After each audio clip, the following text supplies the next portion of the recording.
সর্ষে আর লঙ্কা যে বেটে রেখেছিলাম সেই সর্ষে আর লঙ্কা বাটাটা দিয়ে দেবো। নমস্কার বন্ধুরা, আমি মনীষা আর মনীষা রান্নাঘরে তোমাদেরকে অনেক অনেক অনেক স্বাগত। আজও চলে আসলাম নতুন একটা রেসিপি নিয়ে। আর আজকে রান্না করবো ভোলা মাছের সর্ষে বাটা দিয়ে। তো আর চারিদিকটা পুরো মেঘলা হয়ে গেছে আর প্রচুর মেঘ ডাকছে, আর এই ওয়েদারে কিন্তু ভোলা মাছ সর্ষে বাটা দেখে তো দারুণ লাগবে। তো চলো রান্না শুরু করা যাক, নাহলে কখন ঝমক করে বৃষ্টি নেমে যাবে।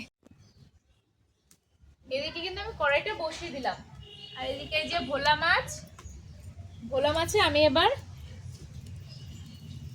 লবণ, হলুদ দিয়ে ভালো করে ভোলা মাছটা মেখে নেব, যাতে ভালোভাবে লবণ হলুদ লাগে ভোলা মাছের গায়ে।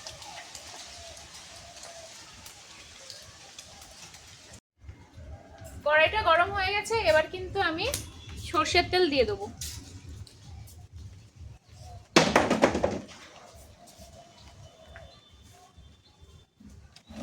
কিন্তু এদিকে সর্ষেটা বেটে নেব। এখানে সর্ষে আর একটু লবণ দেব। সর্ষে আর লবণ একসাথে বাটা হলে তেতোটা কম লাগে, তেতো লাগে না। আগে কিন্তু আমি এরকম ঘুরিয়ে নেব।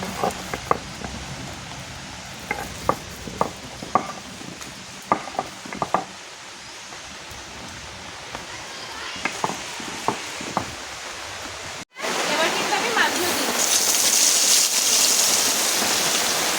বাইরে প্রচন্ড বৃষ্টি শুরু হয়ে গেছে,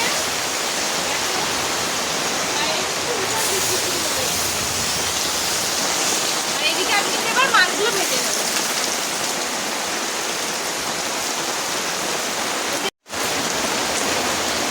এবার কিন্তু আমি কয়েকটা কাঁচা লঙ্কাও নিয়ে নেব।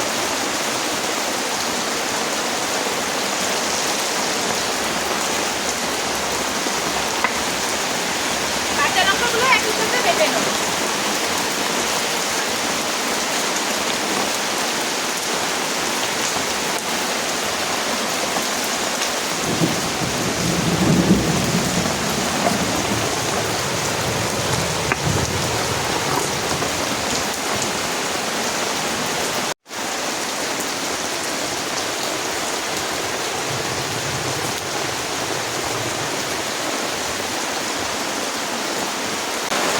দেখো মাছগুলো কিন্তু একটা পিঠ ভাজা হয়ে গেছে। এবার মাছগুলো আমি উল্টে দেব।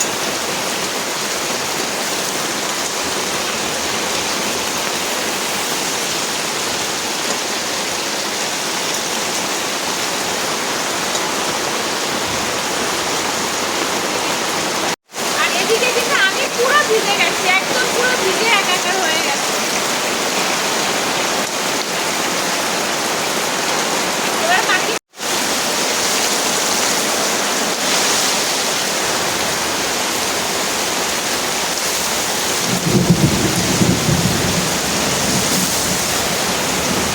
আমার কিন্তু বাকি মাছগুলো ভাজা হয়ে গেছে।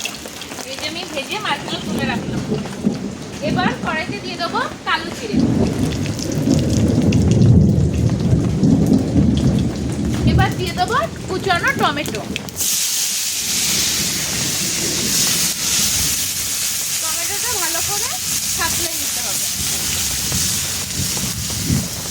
টমেটোটার ভিতরে দিয়ে দিলাম একটু লবণ।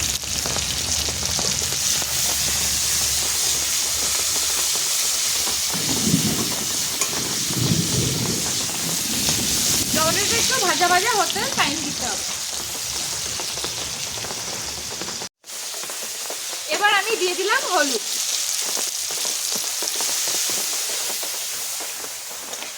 এবার আমি সামান্য পরিমাণে জল দিয়ে দেবো।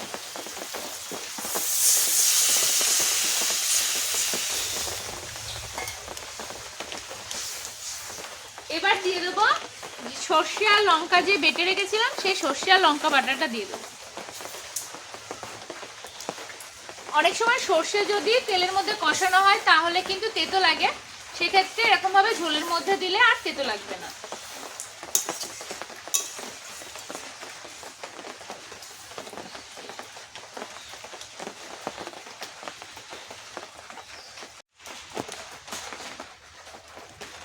এবার কিন্তু আমি ভাজা মাছগুলো দিয়ে দেবো। ঝোলটা ফোটা আরম্ভ করেছে। এবার ভাজা মাছগুলো দিয়ে দেবো।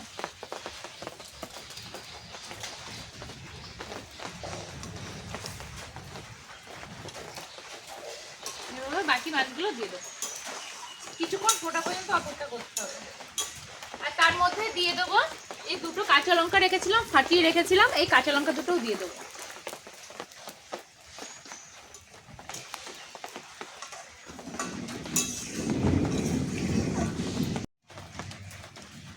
এত বৃষ্টি হয়ে গেল, আমি তো পুরোই ভিজে গেছি। আর রান্না প্রায় শেষের দিকে, আর বৃষ্টিও থেমে গেছে, কিন্তু আকাশে প্রচুর মেঘ আছে এখন, আর মেঘও রাখছে। এবার কিন্তু আমি যে ধনেপাতা কুচিয়েছি, ধনেপাতা কুচিটাও দিয়ে দেবো।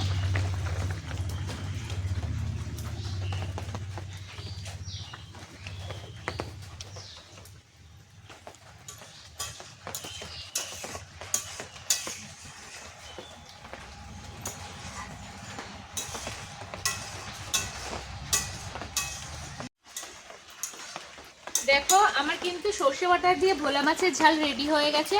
আর তোমরা চাইলে কাঁচা সর্ষের তেল লাস্টে দিতেও পারো, নাও দিতে পারো, না দিলেও ভালো লাগে, আর দিলেও একটু ভালো লাগবে, কাঁচা সর্ষের একটা গন্ধ থাকে। আর আমি এবার নামিয়ে নিচ্ছি, আমি আর কাঁচা সর্ষের তেল দিলাম না। তো চলো নামিয়ে নেব।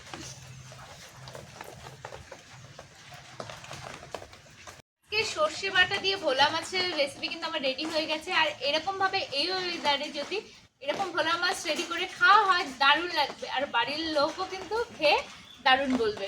তো এরকম ভিডিও আরও পেতে গেলে কিন্তু অবশ্যই সাবস্ক্রাইবটা করে নিও। আর ভিডিওটা ভালো লেগে থাকলে প্লিজ লাইক কমেন্ট শেয়ার করো। আর যারা এখন সাবস্ক্রাইব করোনি প্লিজ সাবস্ক্রাইব করে দিও, আর বাড়িতে অবশ্যই একবার ট্রাই করে দেখো। তো আজকের মতন বিদায় জানাচ্ছি, আবার অন্য কোনো দিন অন্য কোনো ভিডিওর সাথে আবারও তোমাদের সাথে দেখাবে। তো টাটা সবাইকে।